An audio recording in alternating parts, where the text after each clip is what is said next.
Saudaraku, Kapolda Aceh, Irjen Pol Marzuki Ali Basyah mengunjungi posko pengungsian korban banjir bandang di Kabupaten Gayo Luas yang berlokasi di Gedung Balai Latihan Kerja, Desa Lempuh, Kecamatan Blang Kejeren pada Kamis 16 Januari 2026.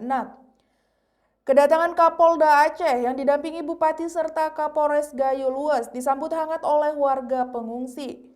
Suasana haru langsung terasa ketika warga melantunkan salawat badar sebagai bentuk rasa syukur dan penghormatan. Dalam kunjungan tersebut, Kapolda Aceh menyerahkan bantuan sembako kepada para pengungsi yang berasal dari Desa Agusan.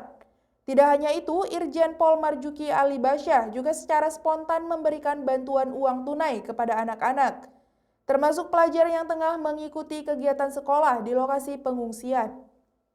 Kapolda Aceh bersama Kapolres Gayo Luas juga menyapa para ibu-ibu serta petugas dapur umum dengan memberikan bantuan uang sebagai bentuk perhatian dan dukungan moral.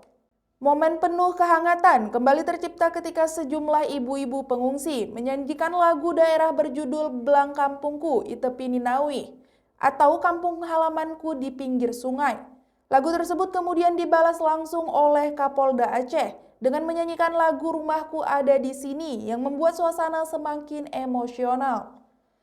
Dalam sambutannya, Kapolda Aceh mengajak seluruh korban bencana untuk tetap bersabar dan mengambil hikmah di balik musibah yang terjadi. Ia menegaskan bahwa pemerintah terus berupaya membangun hunian sementara serta melakukan pemulihan ekonomi bagi masyarakat terdampak bencana hidrometeorologi di Gayo Luas. Sementara itu, Kepala Desa Agusan, Ramadan, menyampaikan bahwa warga Desa Agusan telah menjalani masa pengungsian selama sekitar 50 hari sejak pemukiman mereka diterjang banjir bandang.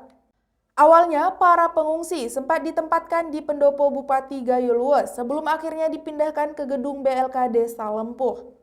Ramadan juga mengungkapkan bahwa banjir bandang tersebut mengakibatkan sedikitnya 95 unit rumah warga Desa Agusan hanyut dan hilang tanpa jejak. Saat ini, para korban berharap pemerintah segera merampungkan pembangunan hunian sementara yang telah dijanjikan. Ia menambahkan jarak antara lokasi pemukiman warga Agusan dengan posko pengungsian di gedung BLK mencapai sekitar 20 km. Desa Agusan sendiri berada di kawasan kaki Taman Nasional Gunung Luser atau TNGL.